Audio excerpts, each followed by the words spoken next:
Hi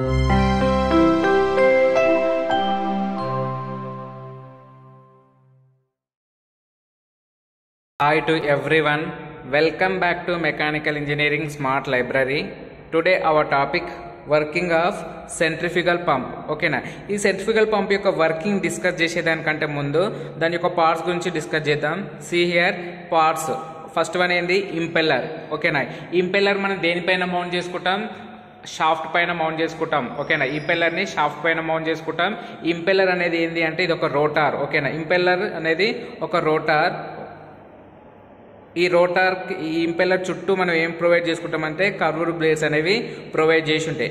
next one casing. ఈ casing ఏంటిది అంటే ఇది ఒక ఎయిర్ టైట్ వెజిల్ లాగా వర్క్ అవుతుంది ఈ కేసింగ్ అనేది. Next suction pipe.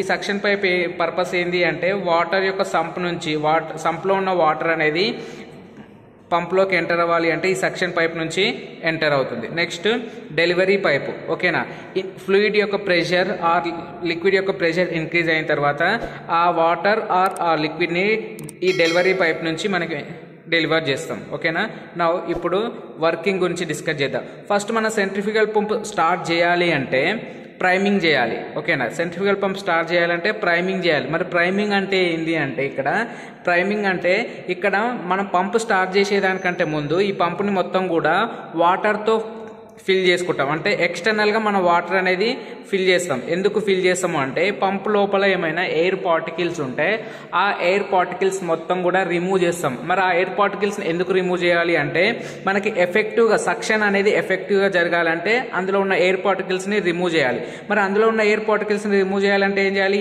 ఈ పంపుని మొత్తం కూడా మనం వాటర్తో ఫిల్ చేసుకోవడం వల్ల అందులో ఉన్న ఎయిర్ పార్టికల్స్ మొత్తం కూడా ఏమవుతాయి? మనకి రిమూవ్ అయిపోతాయి. సో ఈ ప్రాసెస్ని మనం ఏమంటున్నాము అంటే వాటర్ని వాటర్ తోటి పంప్ని ఫిల్ చేసుకునే ఈ ప్రాసెస్ని మనం ఏమంటున్నాం అంటే ప్రైమింగ్ అంటున్నాం.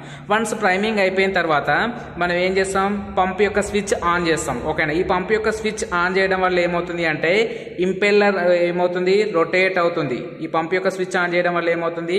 ఇంపెల్లర్ అనేది రొటేట్ అవుతుంది. సో ఇంపెల్లర్ రొటేట్ అవడం వల్ల ఏమవుతుంది అంటే ఈ కర్వ్డ్ బ్యాక్ నుంచి మొత్తం రొటేట్ అవడం వల్ల డ్యూ టు సెంట్రిఫ్యూగల్ యాక్షన్ వల్ల ఫ్రమ్ ద సంప్ నుంచి వాటర్ అనేది ఈ కేసింగ్ లో చుట్టూ ఎంటర్ అవుతుంది.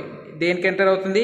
ఈ కేసింగ్ చుట్టూ ఎంటర్ అవుతుంది. సో దీనివల్ల ఏమవుతుంది అంటే ఈ కేసింగ్ చుట్టూ ఎంటర్ అవడం వల్ల ఈ ఇంపెల్లర్ ఐ దగ్గర మనకి వాక్యూమ్ అనేది క్రియేట్ అవుతుంది. ఓకేనా, ఈ వాక్యూమ్ క్రియేట్ అవడం వల్ల ఏమవుతుంది? వాటర్ అనేది సంప్ నుంచి పంప్లోకి ఎంటర్ అవుతుంది. ఓకేనా, సో ఈ కర్వ్డ్ బ్లేడ్స్ ఏమున్నాయి? There is a diverging passage అని ఉంది కదా. సో దీనివల్ల ఎప్పుడైతే మనకు వాటర్ అనేది ఈ డైవర్జింగ్ ప్యాసేజ్ నుంచి ఫ్లో అవుతుందో ఆ వాటర్ యొక్క ప్రెషర్ అనేది ఇంక్రీజ్ అవుతుంది. ఓకేనా, ఈ ఇంక్రీజ్ అయిన ప్రెషర్ని మళ్ళీ దేని నుంచి? అవుట్లెట్ ఆర్ డిశ్చార్జ్ వాల్వ్ నుంచి డిశ్చార్జ్ చేసుకుంటున్నాం. ఓకేనా, so this is the working of centrifugal pump. ఈ వీడియో నచ్చితే లైక్ చేయండి. మన ఛానల్ని విజిట్ చేసి ప్రీవియస్ వీడియోస్ చూసి నా కంటెంట్ నచ్చితే సబ్స్క్రైబ్ చేసుకోండి. Thank you for watching this video.